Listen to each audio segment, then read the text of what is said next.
Sabtu siang, petugas Dinas Lingkungan Hidup DKI Jakarta didampingi tim dari Badan Riset Inovasi Nasional atau BRIN menyeberang laut untuk mengambil sampel air di perairan Ancol dan Muara Angke.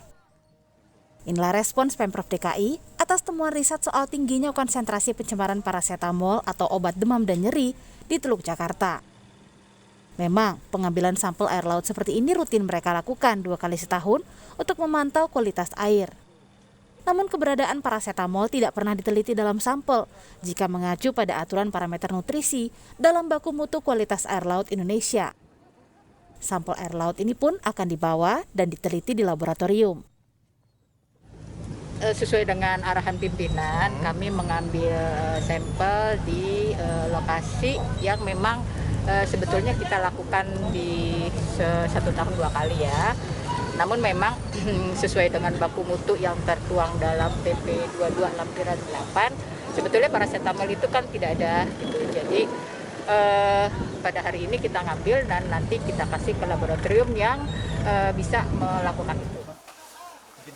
Siapa yang menyangka kandungan obat-obatan yang biasa kita minum saat demam atau sakit kepala bisa menjadi kontaminan yang mencemari lautan Indonesia?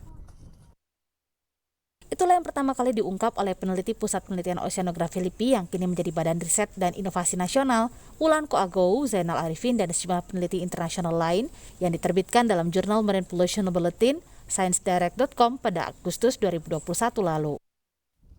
Penelitian ini menganalisis sampel air laut di Teluk Jakarta pada tahun 2018 lalu dan ternyata hasilnya kandungan parameter nutrisi termasuk kandungan parasetamol dan logam di Teluk Jakarta melebihi batas standar baku mutu kualitas air laut Indonesia.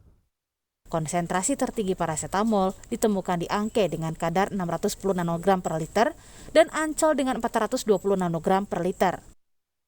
Namun saat ini peneliti hanya bisa menduga sumber pencemarannya karena masih dibutuhkan riset lebih lanjut. Potensi sumbernya bisa dari sistem pengelolaan air limbah yang buruk ya atau tidak bagus, yang kemudian ya mungkin dari industri.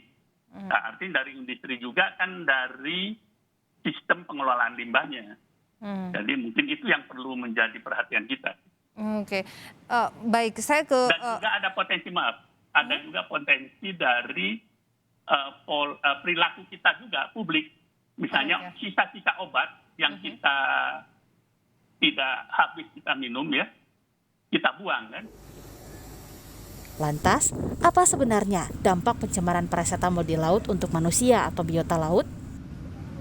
Ini memang walaupun tidak banyak yang menunjukkan dampak parasetamol kepada organisme laut, tetapi ada beberapa penelitian lain ini yang sudah menunjukkan dampak dari parasetamol itu sendiri, baik ke organisme air tawar, dalam hal ini ikan. Di sini yang bisa saya ingat adalah endocrine disruption dan juga hepatotoxicity di ikan air tawar.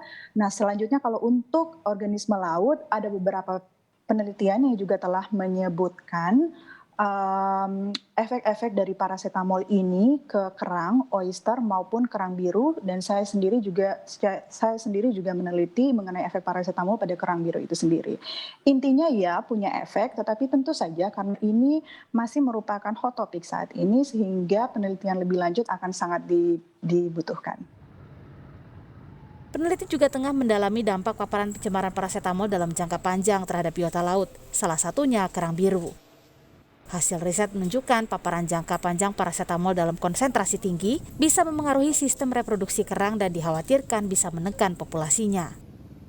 Dampak tingginya pencemaran parasetamol ini juga menimbulkan kekhawatiran terhadap kualitas produk laut seperti ikan dan tambak kerang, juga populasi total biota laut di Jakarta. Pemerintah pun didorong untuk transparan dan konkret menentukan langkah antisipasi agar dampak pencemaran ini tak menjadi lebih buruk. Terlebih di masa pandemi COVID-19 saat ini, penggunaan obat tentu lebih tinggi. Apalagi parasetamol memang dikenal sebagai obat penurun panas dan nyeri yang bisa didapatkan tanpa resep dokter. Pemprov DKI Jakarta belum serius melakukan perlindungan terhadap ekosistem Teluk Jakarta. Kenapa? Karena pertama kan revitalisasi Teluk Jakarta itu merupakan salah satu kegiatan strategis daerah. Nah, seharusnya di tengah menyusun upaya revitalisasi, pencegahan terhadap beban pencemaran itu dilakukan terlebih dahulu. Pemprov DKI Jakarta harus mendalami temuan Pak Zainal dan rekan-rekan dan mengkaji lebih luas dampaknya, karena dampak yang ditimbulkan kepada ekosistem Teluk Jakarta. Karena kalau sudah berdampak penting, kemudian juga ya dampaknya penting, baru itu bisa diusulkan kemudian untuk kemudian menjadi parameter yang dipantau. Tentunya masalah pencemaran lingkungan harus ditanggapi dengan serius, karena dampaknya tak sekadar berkaitan dengan produk laut dan hasil tangkapan nelayan, tapi hasil tangkapan dari perairan Teluk Jakarta juga dikonsumsi oleh masyarakat. Tim Liputan Kompas TV, Jakarta.